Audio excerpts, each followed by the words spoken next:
Welcome to the Operation Game Night podcast. There's a baby crying right outside my door. Joining me, as always, is my co-host Clayton Gable. How you doing, Clay? Doing good. I'm sorry about your crying baby, but I can't hear it, so we can just press on. Forget about her. I'm wondering if she crawled down the hall and is just sitting outside my door crying. Oh, man. Well, I'm going to go ahead and press with this podcast and be a bad father. So Everybody, today, look at the sacrifices he's making for you. I know, my child's well-being for the sake of the podcast, yeah.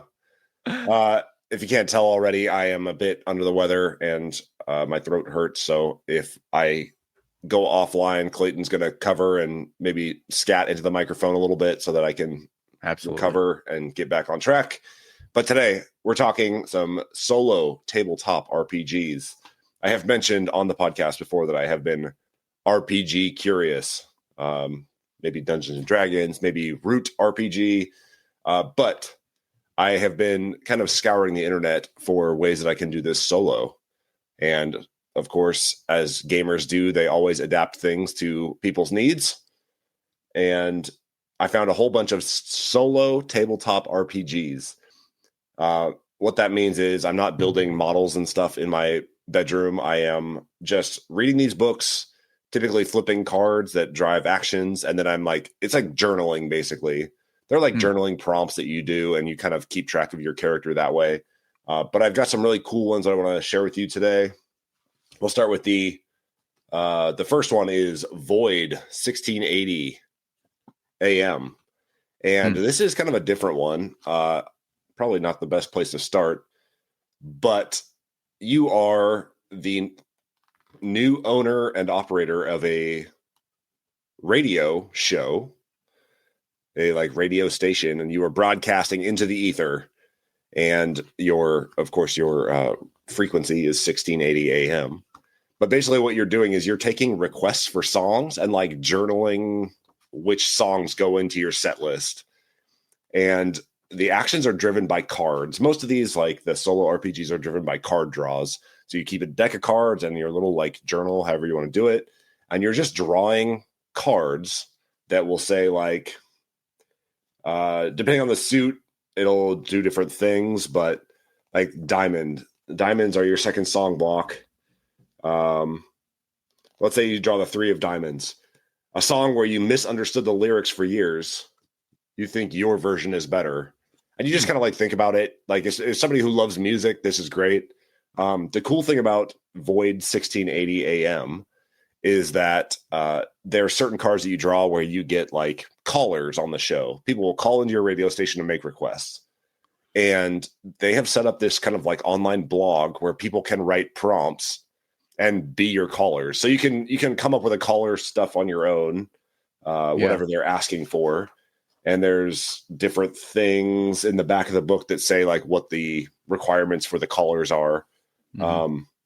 But they have a website where you can just go online and look at what other people are asking for, and they can become your callers. So kind of cool, pretty simple. As somebody who loves music, Void 1680 AM is I wouldn't really say it's an RPG. You're not leveling up or anything, but it's kind of a cool reflection on music if you like that. Okay. Wow. Okay. This one's really cool. This is called Lighthouse at the End of the World.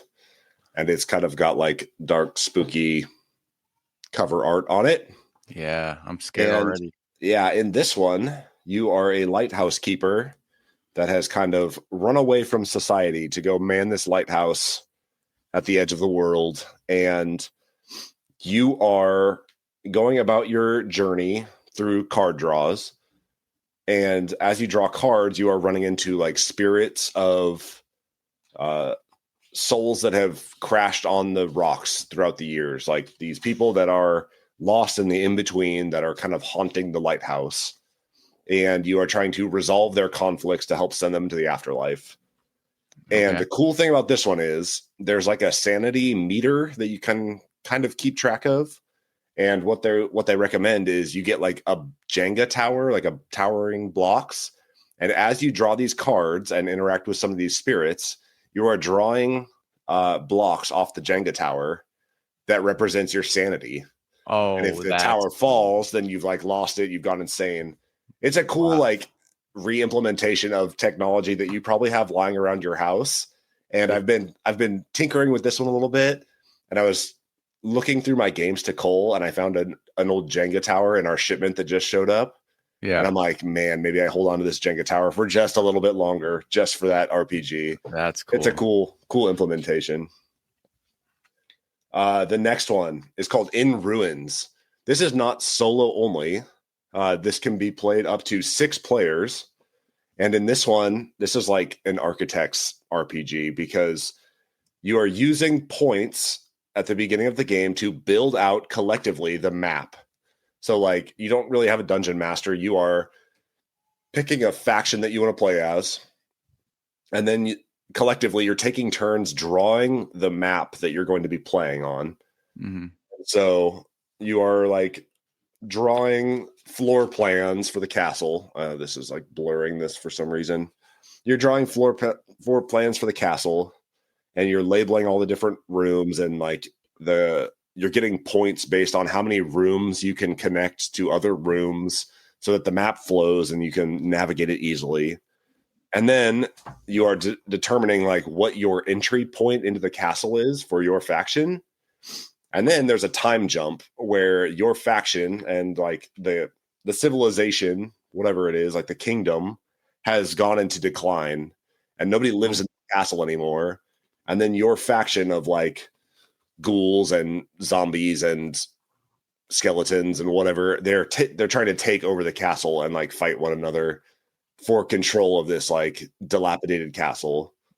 Oh, so, man. Pretty cool. It does have a solo mode. And there's rules specifically for solo, but this would be a cool one for like just anybody to sit down and do. It says it plays in 2 hours, but I imagine a lot of that is the teach, because it takes some time to draw out floor plans and to teach people how to like make good floor plans. And they have like pre-made factions in here that you can just pick up and play. They all have special abilities and stuff. You got bandits, cultists, the undead, goblins, slimes, kobolds. Like they have pre-made stuff in here that you can just pick up and play. And as somebody who loves drawing floor plans and engineering type stuff like that, In Ruins is a great RPG. So are these like one shot? So like a one session type game? I imagine like Void 1680 AM. You can try and play it again and again and like evolve on it. Most of these are just one shots though. Okay. Like you just kind of pick up, you create a character, whatever. A lot of the journal type ones, like the solo ones, they will recommend how to create your character and stuff. They have like, they know that a lot of this stuff is for beginners. And so they have tips on how to create your character and how to create a backstory. They're like, if you can't decide the name of the city that you came from, you can roll some dice and it'll tell you what the name is. But yeah, most of them are one shots. You're not creating a character that carries over throughout. The next one, this is called Whisper in the Walls. This is a horror solo tabletop RPG. This one, you open the book and it has like a warning right up front that says like this has some dark material in it. Mm-hmm. But it is largely a exploration game where you are exploring this abandoned house to figure out what happened. The inside covers like spooky, scary writing that says like forgotten, burdened, lost, forgotten, trampled, hopelessness.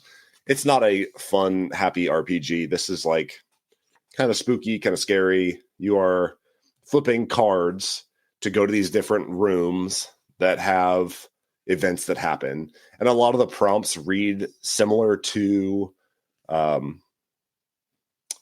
Haunting at House on the Hill. Betrayal at House on the Hill. I'm sorry. Okay. Betrayal at House on the Hill. Yeah. Like the prompts read very similar to Betrayal at House on the Hill.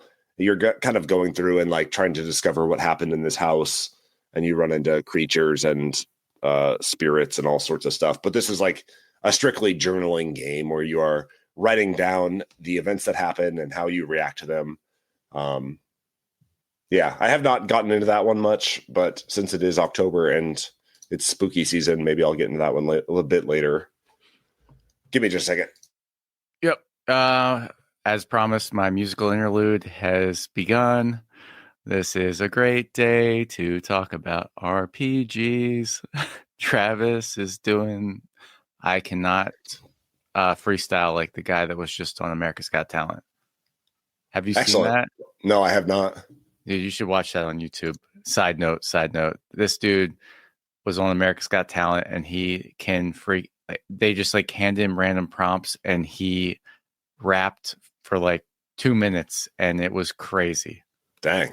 Yeah, that's impressive. I've never seen anything like it. I thought he should have won, but whatever. Okay, next one, real quick. Cairn. Cairn is very highly regarded in the tabletop RPG community.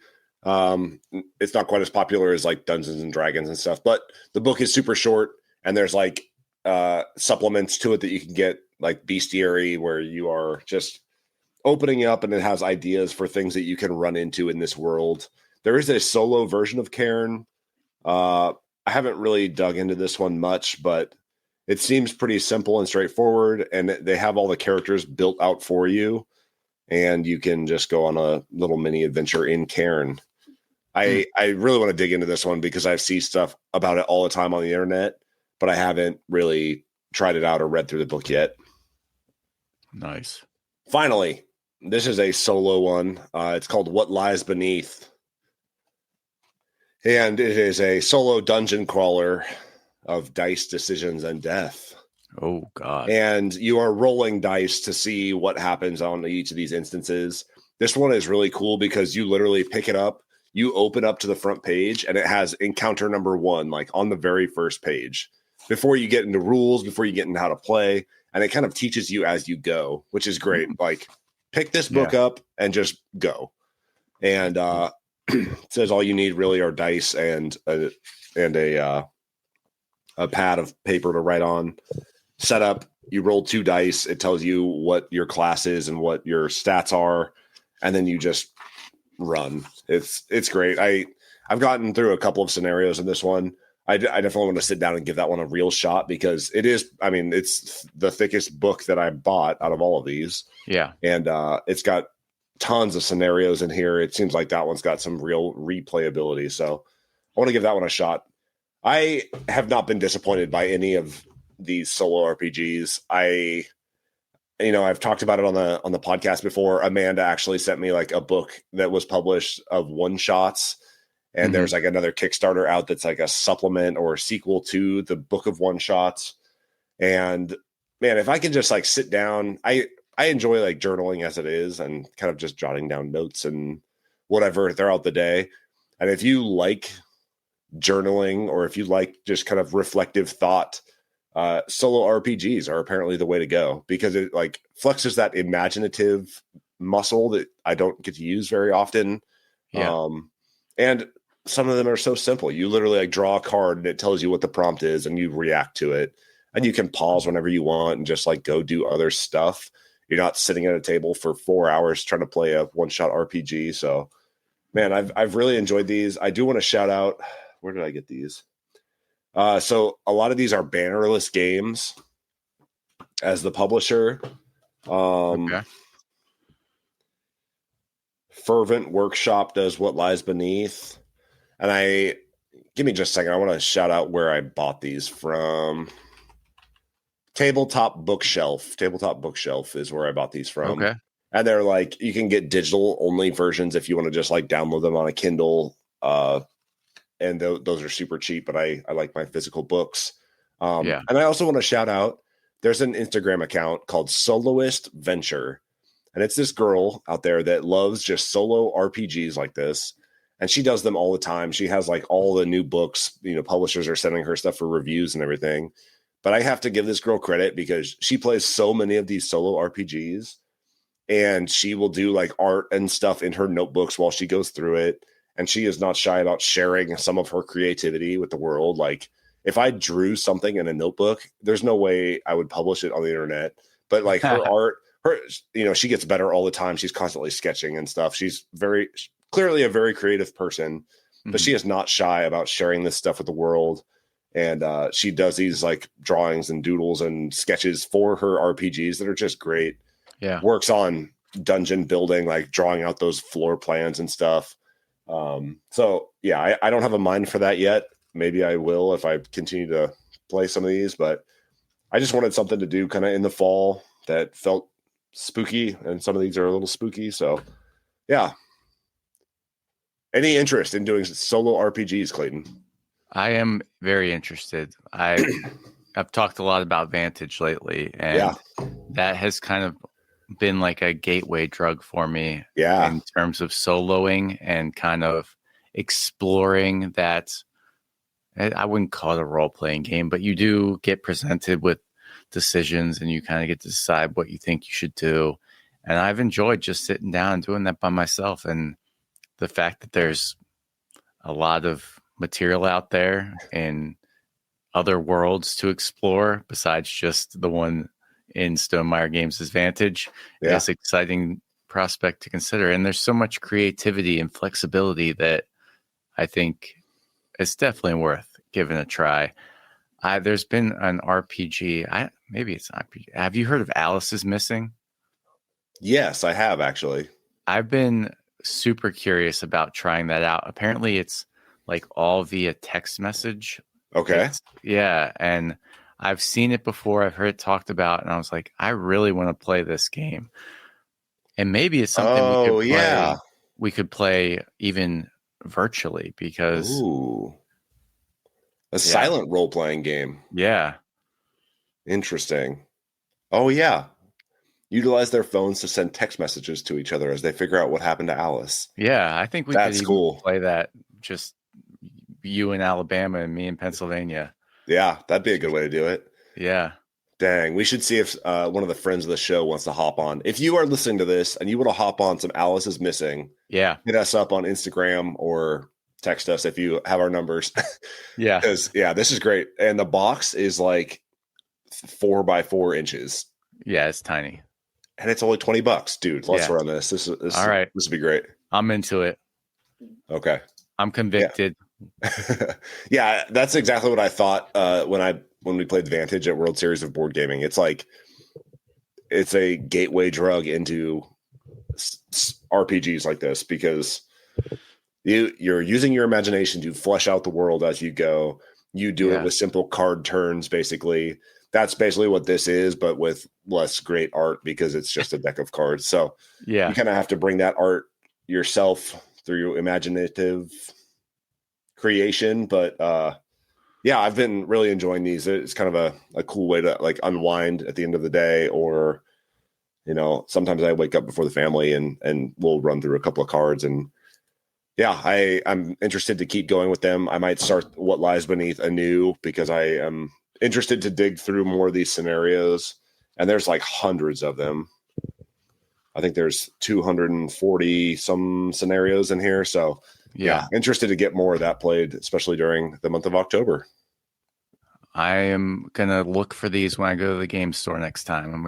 I don't know if they carry solo tabletop RPGs there. I've never looked in the RPG section. I was scared, but now I am not. I'm brave now. I'm going to look. I might even ask the store owner, if they have solo tabletop RPGs. I think that was like my biggest holdup was you go into these stores where they have RPG stuff and they have all of the hottest IPs out there, the Lord of the Rings IP RPG.